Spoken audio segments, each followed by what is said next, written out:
Littérature et déracinement au fil des mots, présenté par Patrick Estève. Chères auditrices et auditeurs, bonjour. La pastille littérature et déracinement de ce jour est le mot-clé « être ». Rien que cela. Et je vais tenter d'être le plus clair possible, ce qui n'est pas forcément évident. Être n'est rien, jusqu'au moment où il y a une apparition au monde, où, comme disait Kant, être est le fruit d'un jaillissement, comme naissent les animaux. Et nous sommes en droit de nous demander, finalement, pourquoi y a-t-il quelque chose plutôt que rien ? Autrement dit, de nous poser la question centrale de l'ontologie, à laquelle nous allons contribuer tout au long de cette nouvelle pastille. Il est acquis pour tous, en tout cas pour moi, que la question du « pourquoi » recèle la question du divin, alors que celle du « comment » recouvre les champs de la science.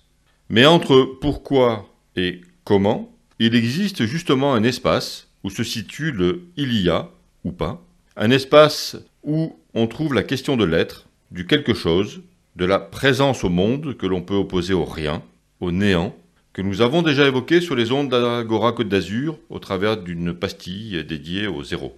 Pourquoi y a-t-il alors quelque chose plutôt que rien ? La bonne question, me direz-vous. Et pourquoi sommes-nous là ? À mon humble avis, nous sommes là parce que nous nous situons sur une ligne de crête entre la nature de l'être au monde et la présence de l'être au monde. En somme, l'expression « il y a » quelque chose plutôt que rien pose une question et pose problème, car on est en droit de se demander d'où cela vient, d'où être vient, et quelle est la nature de cet être. À chaque minute de l'existence, voire à chaque seconde, nous constatons qu'il y a quelque chose au monde plutôt que rien, et ce quelque chose avance l'idée même qu'il puisse ne rien y avoir. L'absurde, dans l'absurde de Camus, c'est de dire que le monde existe, qu'il est bien là, mais en même temps, pour prendre une expression à la mode, de dire aussi qu'il pourrait tout aussi bien ne rien y avoir de ce monde qui aurait pu ne pas être et ne pas exister. Bon, c'est dit, et il nous faut faire avec ce monde qui est, au quotidien, tout comme il nous faut faire avec notre présence au monde. Puisque nous sommes, puisque le « il y a » existe, pour reprendre une terminologie phénoménologique, nous devons lutter contre toute situation qui va à l'inverse de ce « il y a », donc à l'inverse de la vie et de l'être. Être, c'est combattre tout régime totalitaire d'anéantissement de la vie et de l'être, c'est lutter contre la mort pour lui préférer la vie, car respecter le « il y a », le « il est donné », le « es gibt », c'est laisser à l'existence la possibilité de nous étonner par de multiples naissances, par des floraisons au quotidien autour de nous et en nous, des naissances d'êtres, certes, qui ne sont d'ailleurs pas forcément des humains ou des animaux, mais qui peuvent également être des sentiments, des situations, des champs intellectuels nouveaux, en résumé, de nouvelles choses porteuses d'espoir. La mort est l'anéantissement de l'être au monde, du « il y a », et son objet finalement n'est que de donner un sens à l'existence qui est passée. La mort donne un sens à la vie, c'est là, selon moi, sa principale fonction, dirons-nous. Mais pour revenir au mot-clé « être », stricto sensu, c'est évidemment le sens d'exister qui prévaut pour laisser se répandre sa présence au monde et accéder à la liberté de mille manières, par mille chemins.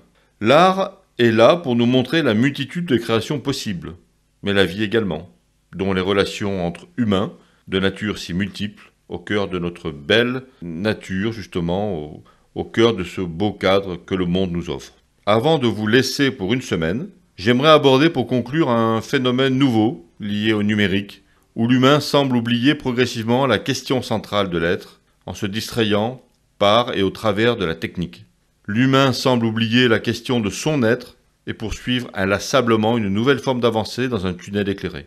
L'essence d'être est comme prisonnière de miroirs aux alouettes qui se déploie en 3 dimensions virtuelles où l'humain se sent de plus en plus libre en même temps qu'il oublie qui il est par une fragmentation qui accélère le temps comme la perspective de n'avoir jamais été aussi contraint que numérisé.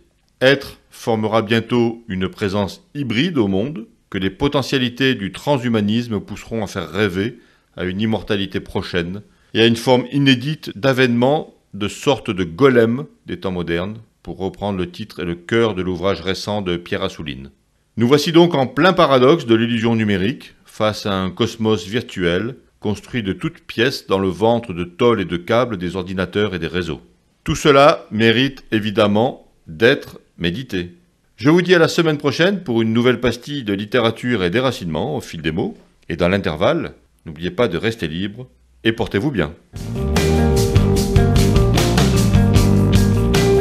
C'était Patrick Estève dans les pastilles d'Agora Côte d'Azur.